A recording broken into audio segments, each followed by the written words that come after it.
Good morning বন্ধুরা, কেমন আছো তোমরা সবাই? আই হোপ তোমরা অনেক ভালো আছো। আমিও কিন্তু ভীষণই ভালো আছি। আমি খুশি আর তোমরা দেখছো খুশিস লাইফস্টাইল। আর আজকে হচ্ছে বৃহস্পতিবার, আর এখন না 7টার মতন বাজে। এখন থেকে কিন্তু তোমাদেরকে সাথে নিয়ে একটা সুন্দর ভিডিও স্টার্ট করছি। আই হোপ তোমাদের ভালো লাগবে, আর পুরো ভিডিওটা কিন্তু শেষ পর্যন্ত দেখার অনুরোধ রইল। আর কালকে রাতে এতটা পরিমাণে ঝড় হয়েছে, বৃষ্টি হয়েছে, গাছগুলো না সব উল্টে গেছিল। তো সেই জন্য গাছগুলো সমস্ত ঠিকঠাক করে রাখছি। আর গাছের মধ্যেও কিন্তু সকালবেলায় জল দিয়ে দিচ্ছি। অলরেডি কিন্তু বৃষ্টির জন্য টবে অনেকটা জল রয়েছে, তাই জন্য অল্প করে জলটা দিয়ে দিলাম। আর জানলায় না ধুলোবালি পড়েছিল অনেক ঝড় বৃষ্টির জন্য, সেই জন্য জল দিয়ে ভালো মতন করে ক্লিন করে নিচ্ছি। এরপরে কিন্তু আমি এবারে চাটা বসিয়ে দিচ্ছি, লিকার চা বানাচ্ছি। এখন আমি আর মামুনি চা খাবো।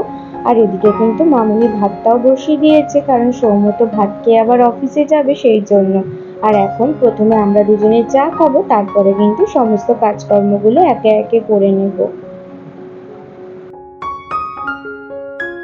আর আজকে এত পর্যন্ত ভিডিওটা যদি আমার কোনো নতুন বন্ধু দেখে থাকো, তাহলে কিন্তু অবশ্যই একটা কমেন্ট করে জানিও যে ভিডিওটা দেখতে তোমাদের কেমন লাগছে। তোমাদের একটা কমেন্টে কিন্তু আমার পরবর্তী ভিডিও করতে অনেক বেশি মোটিভেট করে। আর যদি ভালো লাগে অবশ্যই একটা লাইক করে দিও, আর চ্যানেলটাও কিন্তু সাবস্ক্রাইব করে আমার পাশে থেকো। আর কালকে তো এই সমস্ত কিছু অত মোছামুছি হয়নি, সেই জন্য কিন্তু এগুলো আজকে ভালো মতন করে ক্লিন করে নিচ্ছি। তো একে একে দেখো সমস্ত কিছু কিন্তু পরিষ্কার করে নিচ্ছি। আর আজকেও জানো তো অনেক কাজ রয়েছে। তো ভেবেই রেখেছি আগের দিনকে যে কি কাজ করব, তারপরে কি কাজ করব, সেই হিসাবেই কিন্তু কাজকর্মগুলো করি। তাতে করে কিন্তু আমার ভীষণই তাড়াতাড়ি সমস্ত কাজ হয়ে যায়। আর মাঝে মাঝে জানো তো কি হয়, মনে হয় একই রকমের কাজকর্ম করতে না একদমই ভালো লাগে না। তখন মনে হয় কি যে বাইরেই কোনো অফিসে কাজকর্ম করলেই কিন্তু বেশি ভালো হতো। কিন্তু ওই যে সকালে গিয়ে আবার সেই রাত্রিরে আসা, এটা কিন্তু প্রচণ্ড একটা টাফ হয়ে যায়। তো যখন আর কি বিয়ের আগে কাজকর্ম করতাম, তখন তো অফিসে সকালে বেরিয়ে যেতাম, রাতে এসেই কিন্তু খাওয়া দাওয়া করেই শুয়ে পড়তাম। কিন্তু বিয়ের পরে তো আর সেই সমস্ত জিনিস সম্ভব নয়। সেই জন্য কিন্তু কাজকর্মের দিকে আর এগাতেই পারি না বাইরে। কারণ কি, আবার তো এই মাইগ্রেনের যন্ত্রণা আছেই, তো একটু বাইরে বেরালেই রোজের এত মাথার যন্ত্রণা হয়ে যায়। তো রোজ রোজ দেখো অফিস থেকে এসেই যদি এরকম মাথা নিয়ে বসে পড়ি, তাহলে তো এটা কারোরই ভালো লাগে না। সেই জন্যই কিন্তু আমি আর একদম বাইরের দিকে যেতেই পারছি না। তো সৌম্য তো অনেক সময় বলে চাকরি করার জন্য, মামুনিও কিন্তু বলে, কিন্তু আমি নিজের থেকে জানো তো ভয় পাই। কারণ কি, এই যে বাইরের কাজকর্ম করব সকাল থেকে রাত পর্যন্ত, তারপরে এসে যে এতটা পরিমাণে শরীরটা খারাপ হয়ে যাবে, তখন তো আমি মামুনির সাথে কোনো রকমই হেল্প করতে পারবো না। সেই জন্যই কিন্তু আর ওই দিকে এগাচ্ছি না। তো বিয়ের আগে তো আমি অফিসেই চাকরি করতাম। আমি জানো তো SBI ব্যাংকে কাজ করতাম, বেলুর মঠ ব্রাঞ্চে ছিল। সেটা কিন্তু সরকারি চাকরি নয়, থার্ড পার্টি পেরলে আমি কাজ করতাম। তো ব্যাংকের মধ্যেই বসে কাজকর্ম ছিল, তো ওটাও ভীষণই ভালো ছিল। তারপরে তো একটা কনসালটেন্সিতেও কাজ করেছি অনেক বছর ধরে। তো তারপরে তো VLCC ইনস্টিটিউট থেকে আমি বিউটিশিয়ানেরও কোর্স করেছি, ডিপ্লোমা।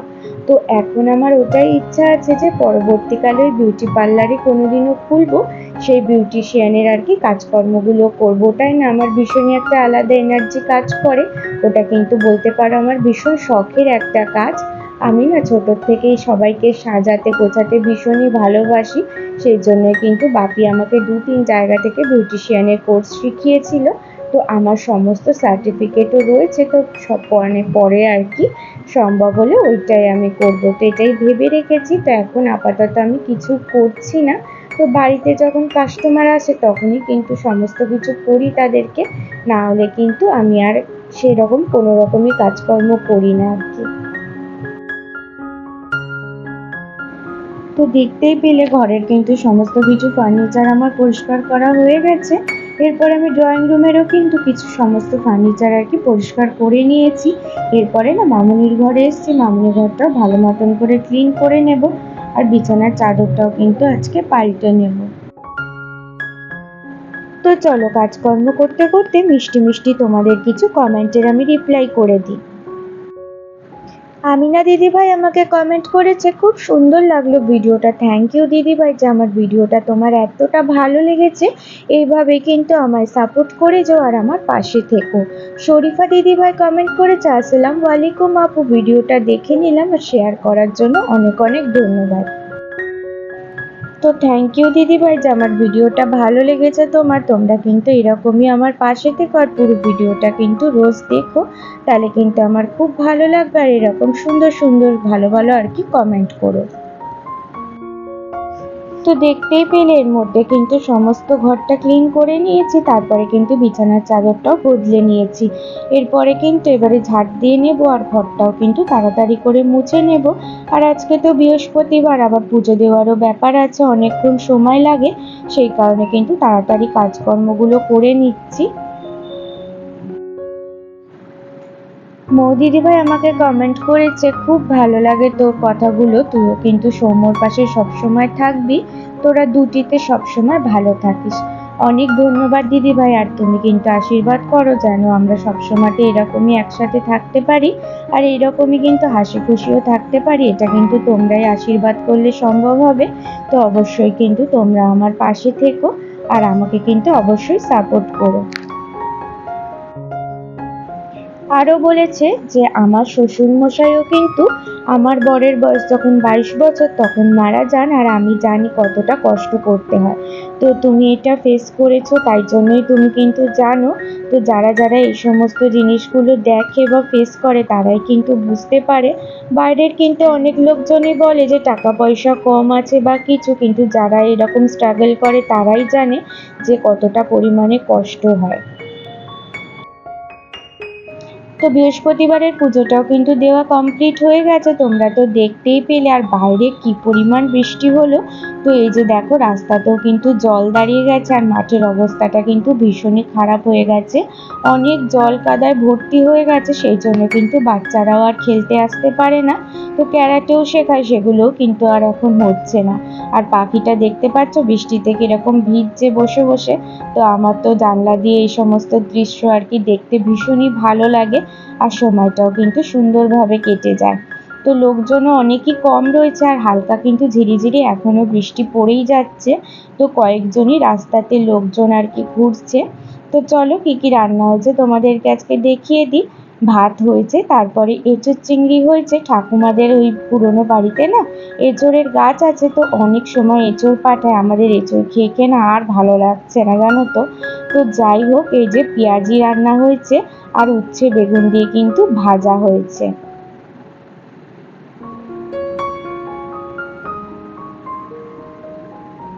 তো তারপরে দেখো পোস্তটা কালকের ছিল, সেটা কিন্তু অল্প একটু রয়ে গেছে, সেটা কিন্তু আমাদেরকে শেষ করতে হবে। আর তারপরে আম দিয়ে ডাল হয়েছে, এই আমের ডাল খেতে কিন্তু দুর্দান্ত লাগে। তো কোনো রকম কিছু মনে আর চাই নেই, আমের ডাল হলেই ব্যাস, আর কিছু লাগে না। এরপরে কিন্তু সয়াবিন রান্না হয়েছে আর মামুনি জানো তো ডিমের ভুর্জি করে সয়াবিনের ঝোলের মধ্যে দিয়ে দেয়, এটাতে কিন্তু একটা অন্যরকম টেস্ট লাগে আর ভীষণ ভালো লাগে খেতে। তোমরা কিন্তু এরকম ট্রাই করে দেখতে পারো, ডিমের ভুর্জিটা বানিয়ে নেবে, তারপরে কিন্তু সয়াবিনের ঝোলে দিয়ে দেবে, এতে করে কিন্তু ভীষণ সুন্দর টেস্ট লাগে। আর গাছের পাতাগুলোই দেখো জল পড়েছে, এত সুন্দর লাগছিল দেখতে, তাই জন্য এটাও কিন্তু তোমাদের সাথে আমি শেয়ার করলাম।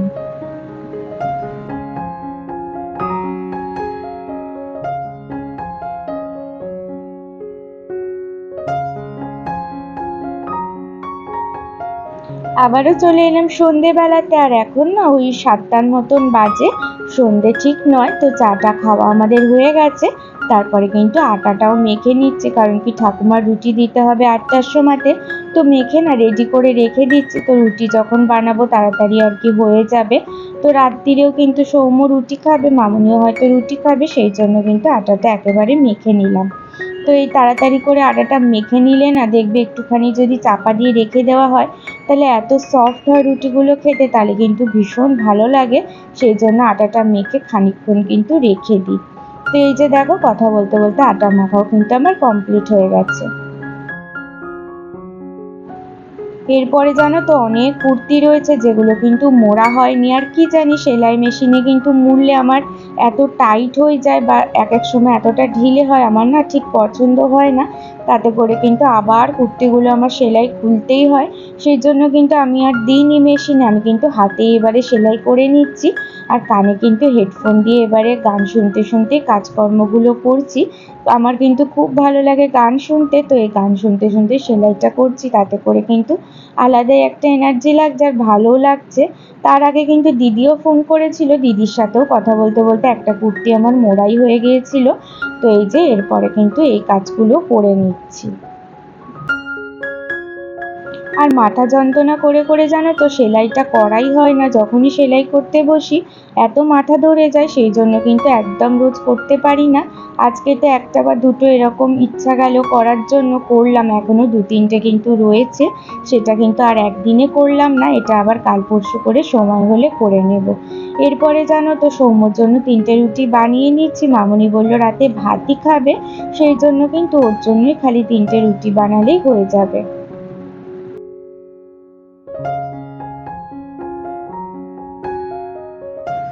আর বিয়ের আগে জানো তো একদমই আমি রুটি করতে পারতাম না, তোমরা আগের ভিডিওয়ে হয়তো শুনেছো। তো আটা আমি মাখতেই পারতাম, কিন্তু রুটি না বেলতে পারতাম না আমি এরম সেঁকতে পারতাম। আর এখন জানো তো এত সুন্দর রুটিগুলো সেঁকি, পুরো কিন্তু ফুলে বেশ ভালো লাগে। আর যখন বেলি কিন্তু প্রপার গোল হয়, আমার কিন্তু নিজেরই বেশ স্যাটিসফ্যাকশন লাগে রুটি বেলার পরে আর কি। তো সবাই দেখেও কিন্তু অবাক হয়ে যায় যে একদম কিন্তু সুন্দর মতন বেলি, মনেই হয় না যে আমি নতুন একদম করছি এই কাজগুলো। তো এই যে দেখতেই পাচ্ছ প্রত্যেকটা রুটি কিন্তু ভীষণ সুন্দর মতন ফুলেছে।